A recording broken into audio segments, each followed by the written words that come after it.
Hi, this is Carla, and welcome to Lesson 5 of Kids Art Week. This has been a great week. I've loved seeing all your work, and today we are finishing up with an artist named Pablo Picasso.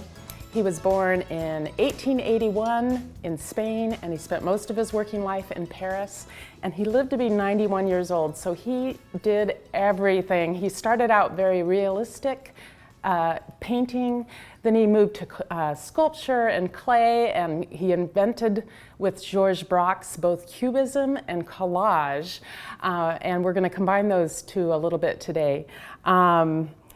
Here is an example of some of his first cubist works, and they're characterized by a couple of things. One of them is sort of emphasizing the geometric forms of things, so that even the trees had sort of, boxy or triangular shapes. Here's like a still life.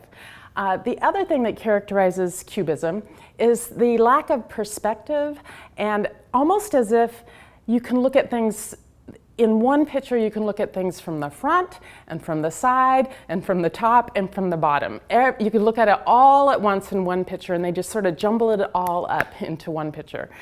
Here is a sample of a portrait of a woman where she has her two eyes as if she's facing forward, but then you can see that she's actually in profile. She's really looking off to the left. So that's an example of a woman both looking at the camera and not at the camera, and Picasso has melded it into one image.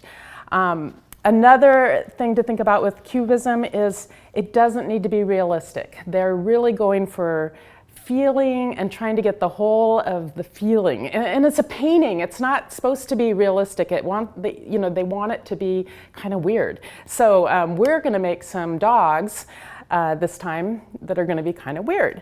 I wanted to just point out this lady.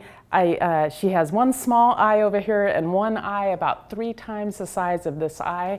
And we're going to do that with our Picasso dogs as well, because our dogs that we end up with do not need to look perfect, okay? So what we're going to need today are 2 crayons. You could use other crayons too, but the ones you'll really need are white and black. You'll need some scissors. You will need possibly a paintbrush and some white paint. This is tempera paint, but you can use acrylic paint or white gesso, doesn't matter. Glue stick. And you need a selection of papers, possibly from your Motherwell exercise. I just grabbed some from my stack from that earlier lesson. And then we're going to, if you have it, do our piece on a dark piece of paper. So if you have some dark blue or black construction paper, this is really fun. I'm having you switch the paper partly because Picasso was very adventurous in his art, and he tried so many different things, and this is one way that we can try a different thing and see how it works. So let's get started. The idea is I'm going to have you cut out the features of the dog and place them on the paper pretty randomly, and then we'll make a dog out of it, and I'll show you what I mean in a minute. But first, this is what we do. I'm going to have you cut out an eye. So here's my first eye.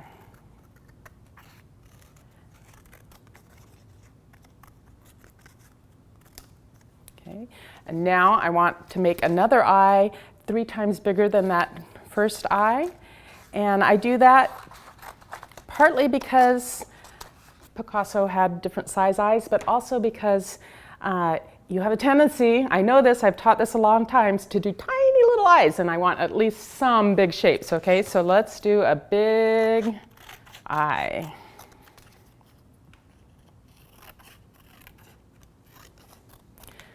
And like we learned with Motherwell, we want big shapes and little shapes to balance it out. So next you're gonna cut a tail, and this can be any kind of tail. I'm gonna pretend my dog has a really curly tail.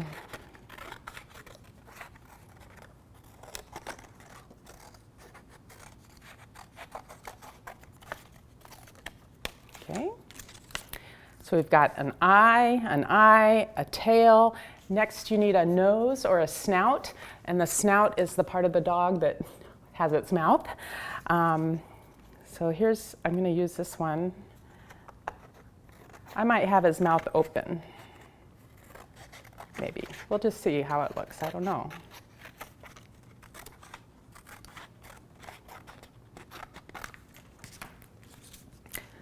But this is my version of a nose, a dog's nose. So now we need an ear, one ear.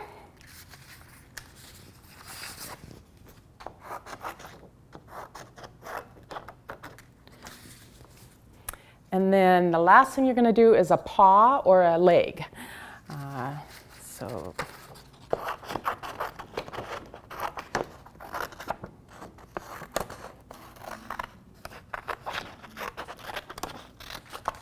Okay, so here's my paw and my leg, and I did a leg with a foot on it. And then you're just going to set that stuff aside because that's all you need for the moment.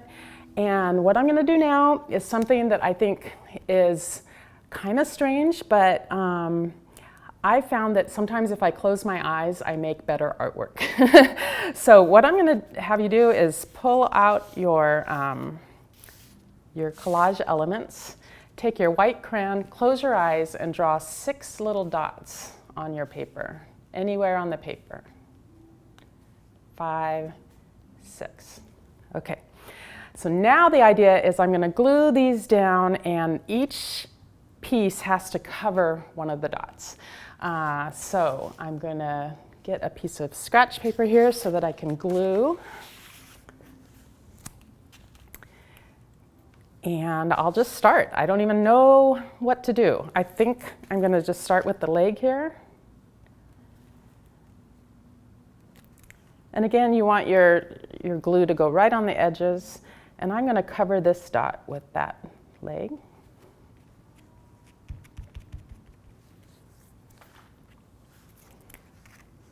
Next, I'm going to do the nose. You can do it in any order that you want.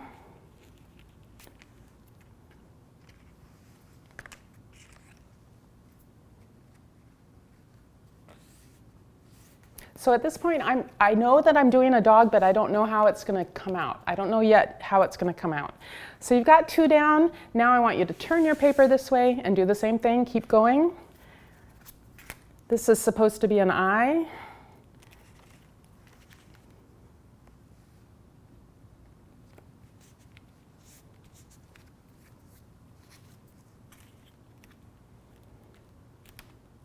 I still don't know how this is going to be a dog, but you know, we'll see. Now I'm going to turn my paper one more time, so you're going to turn it 3 times. And the reason I have you turn the paper is so that you don't get too worried about what your dog looks like at this point, because you just don't know. And this is just a way to keep it so that you don't know, because some artists can really see what they're going to paint beforehand, and some artists like to keep it a mystery until the very last moment. And what kind of artist are you? You might be both, but I'm certainly the kind of artist that likes to keep it a mystery until the very last moment, and this is one way I do it. If you want, you can overlap the elements on top of each other, but as long as you cover one white dot with every single piece of collage. And now we're on to the last one. Okay, so I have my pieces of collage here, and now the next part of the assignment is a looking part. And I don't know if you know this, but so much of art is looking. Almost more of art is really looking at things rather than even doing. So I'm going to look at this with it looking this way, and I'm trying to think dog, but I'm not too upset about it if it doesn't look like a dog. And I'm going to turn it this way.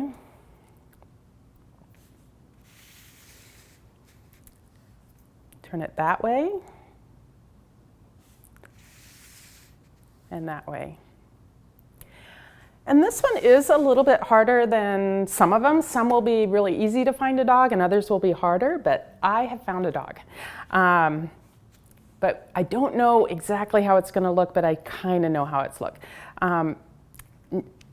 I am going to connect this line to this. And I'm going to draw some eyes right here and right here. Because for some reason, this whole thing felt more like a dog to me. And as you can see, I've used my tail now as his nose, and his, the big eye I cut out is now an ear. I'm gonna put him with his leg there. It doesn't even really make that much sense, but this could be a little paw too. Okay, yeah, I like that. And then I can draw another paw there if I want to. And I think it needs a big nose right there, maybe black. Okay, so I have drawn now, just with collage and line, a dog. And I had no idea it was going to look like this, but I like it way better than if I had thought about it ahead of time, I think. And I want to show you a couple more examples of some dogs that were made just with collage and then adding crayon. Here's one where I only added a tiny bit of crayon to his face and a little bit on the ear, and then it was done. And that's one thing also that you need to kind of learn as an artist, is to know when to stop, when you're finished. Here's another example of one that was done just with line and collage. But some of you may get to a point where you have gotten to this stage and you don't like it. And so I want to give you a second tip that you can do only if you don't like the dog that you've created at this stage. And that is, I'm going to have you add white paint even on top of some of the collage, and pull it all together. It's still the same shape, but because you've added the white paint over everything, it makes it suddenly look like one animal, and it often looks really nice that way. Here's another one. I used to have the lines and I liked it, but when I added the paint, I liked it a lot better. So I'm going to add paint to the one that I drew, even though I kind of like it how it is. But I do want to show you how it would look if I went ahead and added the paint. I actually like a lot of these colors, but this big orange here is a little distracting. So I'm going to go ahead and just start painting my dog's snout more of a white. And I'm also using paint. I'm using tempera paint, and I'm not using very much water on my brush. And the reason for that is I don't want the paint to get so wet that it would pull up the collage.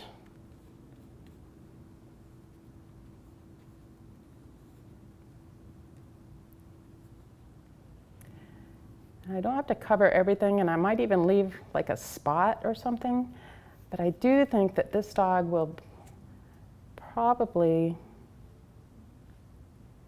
be pretty nice with this paint.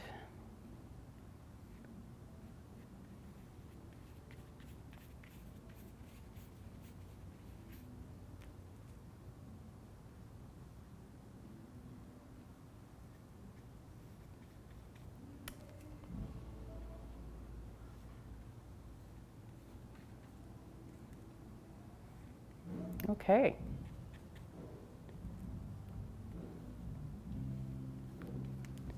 Okay, I like him. I'm going to add a little bit more to his leg. And then when this dries, I'll see if I can do it now, but you might need to let it dry. But you can use your black crayon now to add a few more details if you want to, just to define them. I was going to do it on this guy and add just a little bit more, maybe like a little eyebrow or some black to his nose over here. Okay, so that's it. I want you to really enjoy this. It's really, you're not supposed to know what it looks like until the very end. And I can't wait to see your dogs. I can't wait, and thank you so much for signing up for Kids Art Week. I'll see you next year, I hope, and I can't wait to see you online.